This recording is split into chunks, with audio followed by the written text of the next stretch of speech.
야권 대선 주자들 행보도 살펴보겠습니다. 우선 차기 대선 주자 관련 여론조사를 하나 더 살펴보겠습니다. 넥스트 리서치에서 조사한 대선 주자 선호도에서 이재명 지사가 25.1%, 윤석열 전 검찰총장이 24.5%, 그리고 이낙연 전 대표가 12%로 조사됐습니다. 가상 양자 대결도 살펴볼 텐데요. 자, 이재명 지사와 윤 전 총장의 가상 양자 대결에서 이재명 지사가 36.9%, 윤 전 총장이 34%로 조사됐습니다. 그리고 이낙연 전 대표와 윤 전 총장의 가상 양자 대결은요, 이낙연 전 대표가 32.7%, 그리고 윤석열 전 총장이 37.3%로 조사됐습니다. 자, 다자 대결을 보면 이재명 지사와 윤석열 전 총장이 오차 범위 내에서 접전을 벌이고 있고요. 윤 전 총장과 이재명 지사, 그리고 윤 전 총장과 이낙연 전 대표의 양자 대결도 모두 오차 범위 내에서 접전을 보이고 있습니다. 자, 윤 전 총장 대세론을 위협할 만한 여론조사 결과가 나온 거다, 이렇게 볼 수 있습니까? 여론조사 결과 워낙 많이 지금 쏟아져 나오고 있긴 하지만 이거 하나만 갖고 단정적으로 얘기할 수는 물론 없습니다. 네.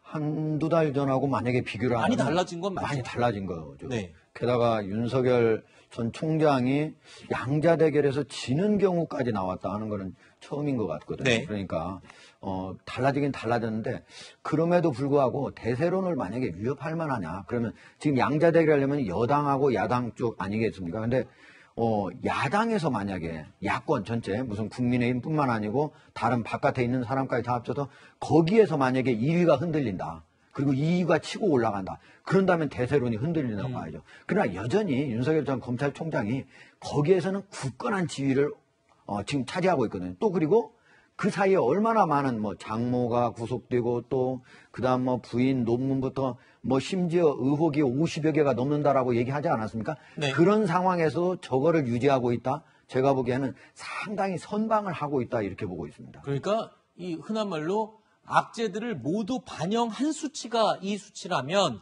굉장히 굳건하게 지지율을 유지하고 있는 것으로 볼 수도 있다. 이런 분석을 지금 해주신 거죠. 자, 윤 전 총장의 최근 지지율을 두고 민주당에서 이런 반응이 나왔습니다. 정청래 의원의 반응인데요. 본인의 SNS에 윤석열 전 총장이 지지율 15% 이하로 떨어지게 되면 불출마 선언을 할 것이다 라고 예언을 했습니다. 정청래 의원의 이런 주장 어떻게 보십니까? 네.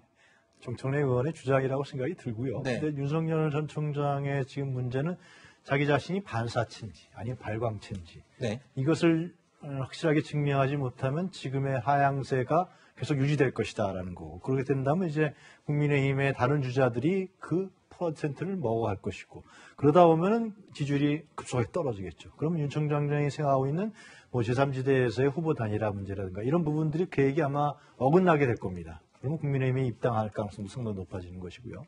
그렇기 때문에 20% 이하가 된다 그러면 상당히 많은 변화가 생기겠죠.